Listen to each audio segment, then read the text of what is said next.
Sammy's doing all right. Ever since we got your telegram about coming home, he's been climbing the walls.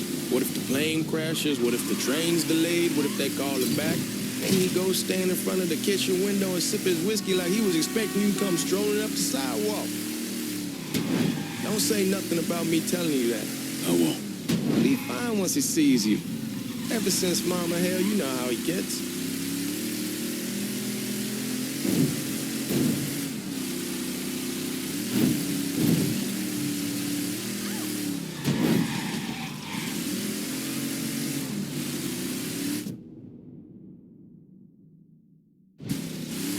You remember Marty and Ron Langford? Sure. They moved up to Empire Bay a year or so after you shipped out. Started selling weed. They call and ask me if I want some. I say sure. It's free money as far as I'm concerned. Anyhow, a month back, Marty drops me a line that says they're moving into heroin, that they're looking for a partner down around these parts. Can't imagine Sammy was too keen on that. I never told him about the weed. That ain't nothing to nobody. But this, I gotta talk to him about. I ain't said more than 3 words, and he's yelling about the Fed. How we don't need JF up our asses, and what the fuck am I thinking? Selling dope with kids running around the neighborhood. We ain't selling no dope to no children. Like they got any money to begin with. Fucking around aside, that was pretty serious shit. Knew a couple guys over in Nam who were running it. Wound up pissing off the wrong person. Got their throats cut. Shit, man, I know what's what. That's why I'm talking to Georgie about it. There's no way Sal's gonna go along with that. Georgie says he'd keep his old man from fighting out. We'll steer clear of the high-low in Frisco, just selling the French Wall. George's Uncle Lou won't say shit as long as we give him a taste of the action. I don't know, man. George is a cool cat and all, but heroin ain't the kiddie pool. Come on, we're going through the front. I ain't having your wall here. I ask use the back door. Look who I found panhandling out in front of the train station. Pleasure, man. Welcome back, baby. Boy, I send you to bring Lincoln Clay home.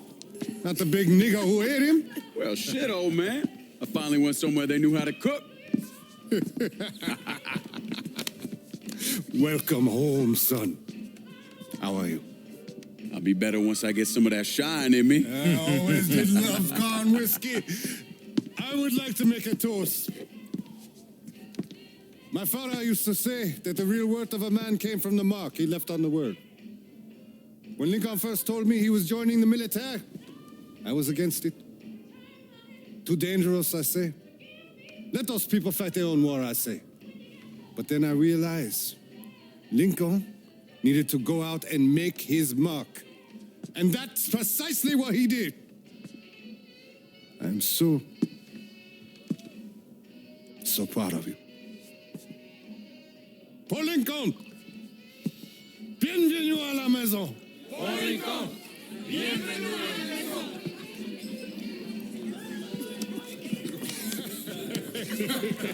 Good to see you. It's so good. Nice seeing you, Lincoln. Oh, I kept you in my prayers. I really appreciate that, Father. Now, who wants to get shit-faced? It's hard to explain what it's like coming home from war. Elation, fear, guilt.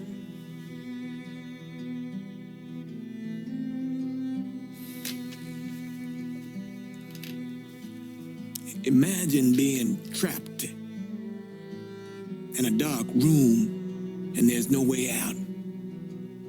And every fear, every nightmare you ever had is in that room with you.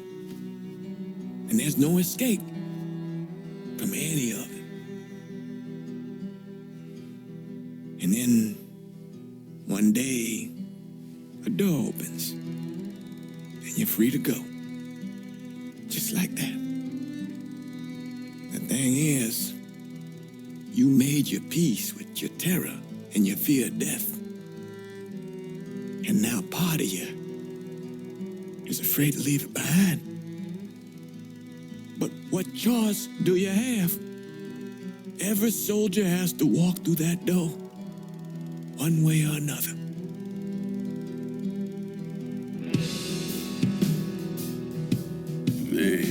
Whiskey's gonna hoy in the morning. Hell, man, just sleep it off. The room's the same as you left it. I'm gonna take the basement. The basement? Why the fuck you want to crash down there? I'll see you in the morning. Man, that wall must have really fucked you up.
We barely have 2 nickels to rub together. Now we paying for all that food. Jesus Christ. Watch that mouth of yours. We wouldn't be in this mess if you would have listened to me. What mess? It's not something you need to worry about, Lincoln.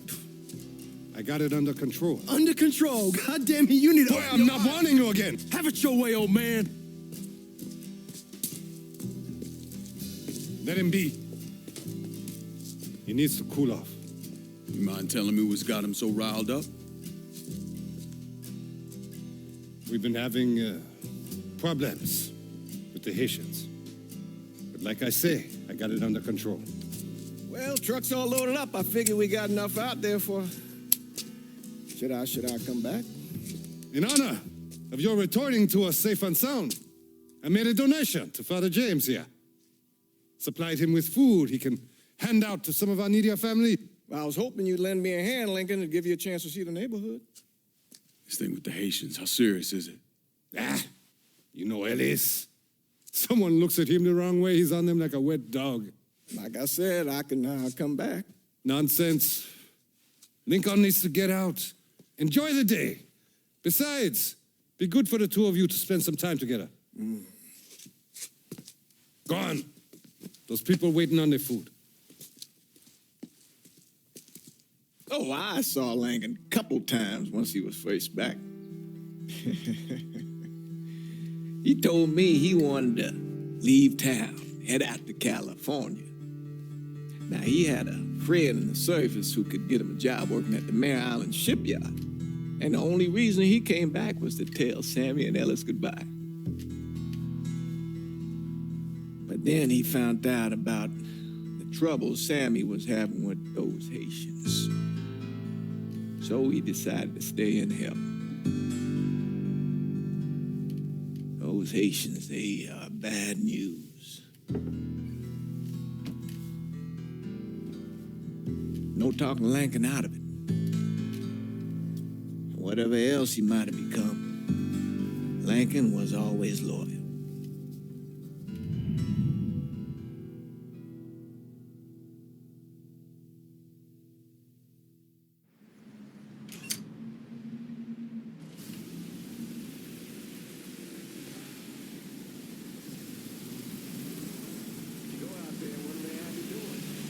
Welding, most likely. 3-month apprenticeship to start, then the union lets you in. You tell Sammy and Ellis? Not yet. Gonna wait a few days. Didn't want to spring it on them since I just got back. Well, they won't like to hear it, but they'll come around. You need to do what's best for you. Go ahead and start serving those folks. I'll be back.